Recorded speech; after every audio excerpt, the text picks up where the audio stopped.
Okay, I'm gonna go ahead and do a little review of like the gear that I use on my trap line. I'm gonna start on the water lining end of the spectrum first. I'm gonna show you what I use for water lining. Muskrat, mink, otter, beaver. And then I'm gonna go into a couple other different versions of traps and stuff that we use for other things. And first trap I'm gonna show you guys is the colony trap for muskrats.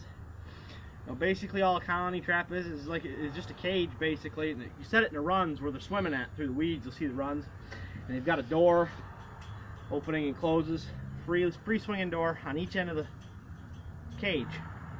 And basically all this does is we just take these and we just set these down in a run, just like this. We just set it down in a run. Let's say there's weeds here, and there's no weeds here.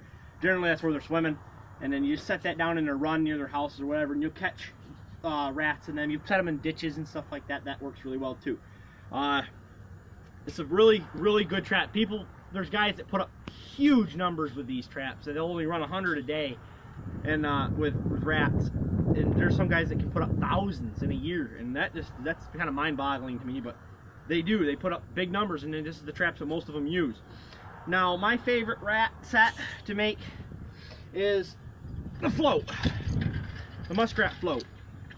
Now, basically, all the float is there's an old carrot. Anyway, basically the muskrat float just sits in the water and it floats, and we have nails on here that we put our carrot on each end of on each corner of there, and then we put a little muskrat lure in the middle, and then generally we have a trap sitting, wire hooked up to it, and a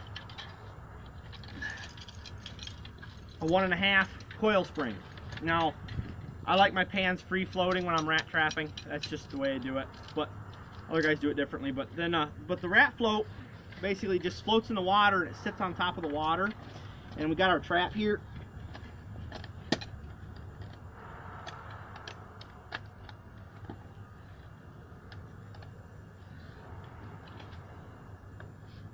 Now, basically, all this does is sit down in this gap, and we set this in. We have a stick usually either in the middle so it can't float away from it, or we have it wired off to a stick or a limb or something next to shore. And the rats will come up, and the first thing they're going to do is usually climb up here and get caught and fall off. But really great trap. Put up big numbers with these too. This is my favorite set for rats. Generally in just before ice up, these will begin to work really well. First part of November it works good too. But it's slower. Earlier in the season it's slower. As the later season progresses, this will begin to produce a lot better for people who do use them. Rats are trying to stock up food, trying to put up a lot more stuff so that way they can survive through the winter and stuff. Now the next trap I'm going to go into with you is going to be a number 1. Now this is a number 1 4 coil. Very tough little trap. This is a good mink trap. A lot of guys have also noticed that our guys are getting otter in these just by accident in their sets. But if you use a good number 1, this is a good trap for coon as well. This is a good trap for mink, coon, muskrat. I don't prefer 4 coil for a muskrat. They're a little bit delicate for that. But a mink and a coon, this is a great trap for them. And a pocket set, some other thing, you know, or a different set that guys might like to make. And but eventually through the channel you'll be able to see all these traps in action. Right now in Michigan everything's froze over, so a lot of these traps are kind of done for this season. The next trap I'm going to go into is one of the most versatile traps in a water liner's bucket. That's the 110 conibear. This trap literally, you can do so many things with it. You can set on holes that are in the bank.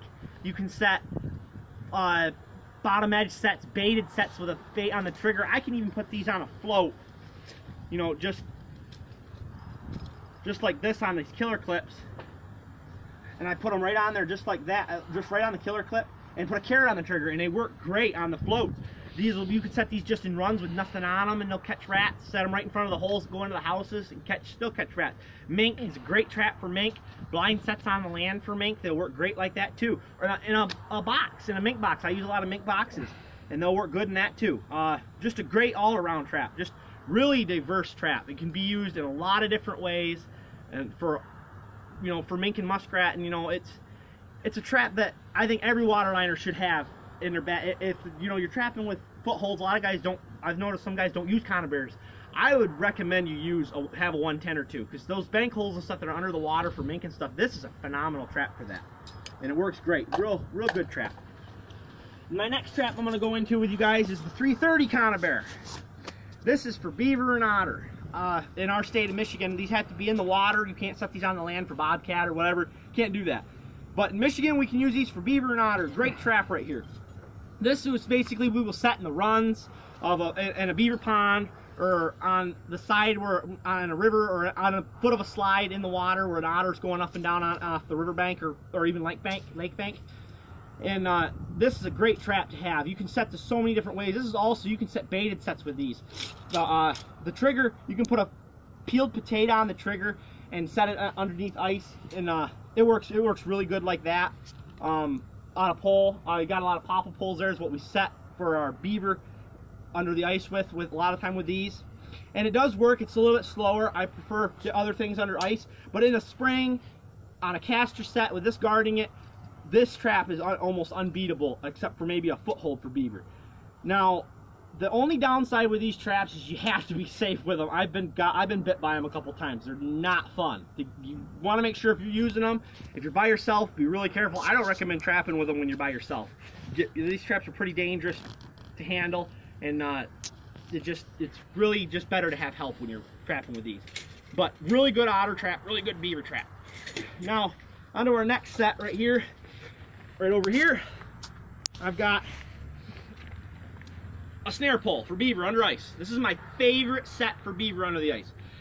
When a beaver in the fall, right before winter or right before ice up, they generally build up under the ice. They build up a feed bed that will then protrude up through the ice, and they eat that during the winter. And as that begins to sour, which is doing now, this set is phenomenal. You just take a living popple, and just shear. This is a bit of an old pole, but you just shear the side, each side off on the edge of the snares, and the snares just sit off to the side of where you've sheared it, and it's wired on to the bottom, right there, nice and tight, and then it's wrapped around the pole all the way up through the ice, and then this sets in the run. Now, generally by the feed bed, you'll hear a spot where it sounds hollow, like a coffee can empty coffee can with a lid on it when you're banging on it. It's a really easy set to find. You just set it down in the water, find your run, the deepest point around the feed bed, set down in there. These will go right below the ice. These go right below the ice, and they'll come in to eat it and get wrapped up in these snares. And then that's where they'll be when you come in the morning and come and get them. Now, this set is super simple.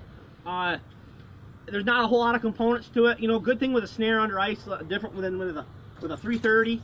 Is that if you miss him with this, you miss a beaver with this, he's scared. He knows something's up now. You know, he's not gonna come back through there. It scares him off a little bit. This, if you miss him, you missed him. He's not, you know, he has no idea you missed him. You know, with these, as long as he doesn't get wrapped up, he has no idea. And good thing about snares too is once he's caught, generally. He's not gonna get away. He's caught. And if you miss him, he has no idea, he has no clue it even happened. Now, we're going to go into a little bit of land trapping. I don't have a whole lot of land traps, but I do a little fox trapping, a little coyote trapping. This is a number 2 with night latch on it. Now, a number 2 is a great fox trap. In the fall, this is what I use to catch my fox. Great little fox trap. We get a lot of coon, a lot of possum in them too. Not intentionally, they just kind of get into it because they're a pain in a canine trapper's butt. But generally, with a night latch, what we're talking about with night latch,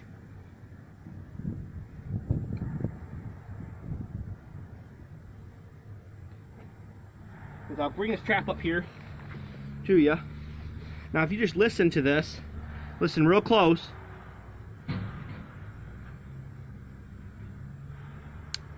That snap, that's set perfect for fox now.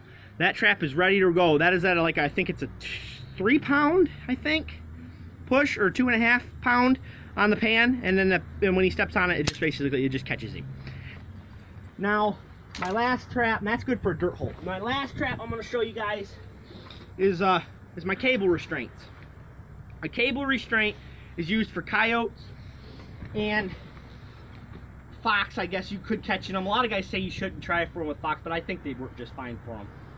But for coyote, we set these in our trails. Some guys I've seen, they'll put bait piles out, they'll set them, and catch coyotes when they make their trails going in and out of the bait piles or whatever. They'll catch them. Fence lines, you'll see where they're crossing under the fence or whatever. This is a great thing to put there. And the good part about a cable restraint apart from a regular snare is it's got the stopper on it. Now a stopper right there is to prevent a deer from getting, say, his leg caught in it or something and not being able to get out. Now these do have a breakaway and a relaxing lock on them, and a relaxing lock keeps the animal from strangulating. It just holds him like basically like a collar. Really good trap to have in their pathways that you're setting for coyote. But and one last thing I'm going to show you is what I stake most of my traps down with, my predator traps, my fox traps and stuff, is I'm going to stake it with a rebar stake. Now you do make disposables, which I have used in the past. I don't prefer them. I prefer these. I like them there. I don't prefer drags. I've seen guys use drags and then they just lose their animals, they get hung up or whatever, and I don't prefer a drag myself. Some guys do. Nothing wrong with that. Now, and this is a disposable stake, which I was talking about using. It goes down in the ground, and when it goes down straight, and then when you pull on it, it sets just like that, and then that animal's not going to pull that out. Real good trap for that. And but I hope you guys liked it. Like and subscribe to the video, and hope we'll see you next time. Till next time, tight chains.